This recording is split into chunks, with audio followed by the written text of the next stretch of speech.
So what does it take to change the world? And I don't mean just a little bit. I mean completely. Today we're going to break down the anatomy of a revolution and look at the common threads that have unraveled entire empires and built brand new nations from the ground up.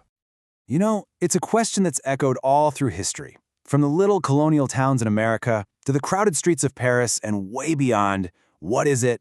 What's the force that pushes a whole society to its breaking point, that makes people risk absolutely everything for a different future?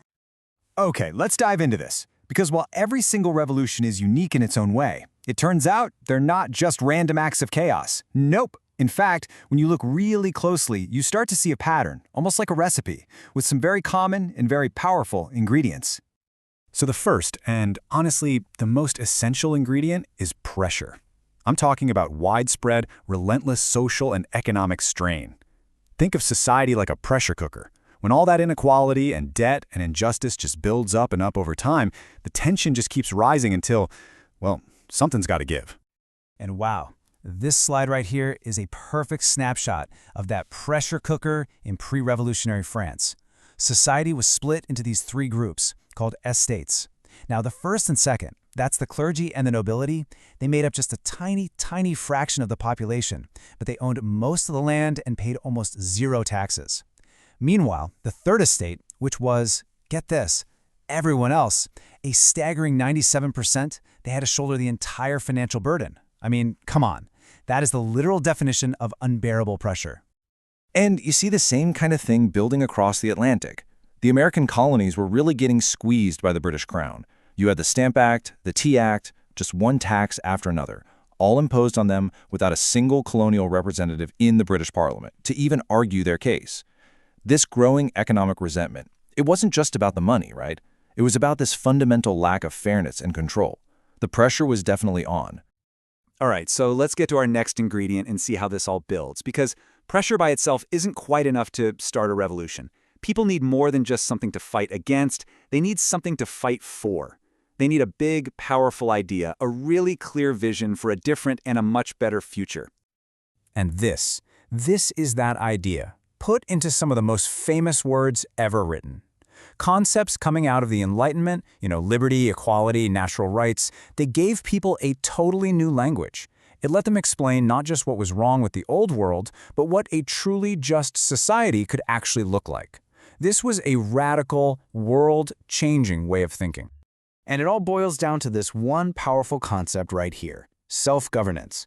The principle that people have the right to rule themselves, free from the authority of some distant monarch or a privileged few. This was the intellectual fuel for both the American and French revolutions. It was an idea that completely shifted the source of power from the king to the people themselves. Okay, so you've got the pressure cooker building to a scream, and you've got this powerful new idea spreading like wildfire. All you need now is one more thing to light the fuse, the spark. That single decisive moment that becomes the point of no return. In France, that spark was the storming of the Bastille. This old medieval fortress and prison, it was a huge symbol of the monarchy's absolute power. So when the people of Paris attacked and actually took it, it wasn't just about freeing a few prisoners, not at all. It was this huge symbolic takedown of tyranny itself, a signal to the whole country that the old way of doing things was vulnerable. And in America, well, the spark was a gunshot.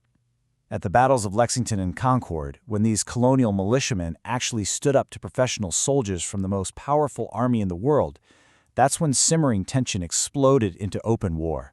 That was the shot heard round the world, and after that, there was just no going back. And what's just wild is how fast everything happens once that spark hits. I mean, look at this timeline. In 1789, the Bastille falls. Just a few months later, you get the Declaration of the Rights of Man. A few years after that, the king is executed, followed by the total chaos of the Reign of Terror. A single spark can unleash this incredible cascade of world-changing events in a super short amount of time. All right, so after all that, once the dust starts to settle, what are we left with? Well, the final part of our recipe is the outcome.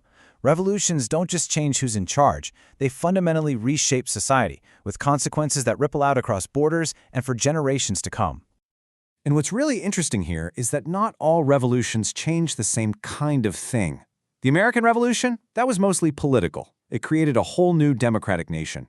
The French Revolution was deeply social. It tore down a class system that was centuries old and brought in modern ideas of human rights. And the Industrial Revolution, that was all economic. It completely changed how humans lived and worked.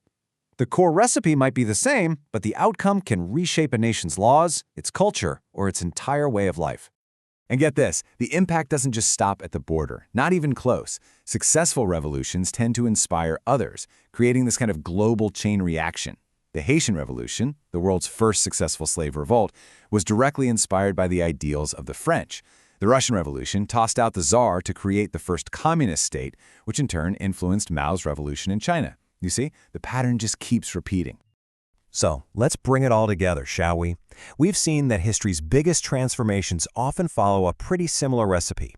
It starts with immense pressure, a society stretched to its breaking point. Then, you add the big idea, a new vision that offers an alternative, a bit of hope. That very volatile mix is then ignited by the spark, a single event that makes turning back impossible. And the result of all that? The change. A fundamental, irreversible shift that reshapes the world. Which, of course, brings us to today. We've just walked through the recipe that has toppled empires and built nations. So the question we're left with is this. Do you recognize these ingredients in our own world?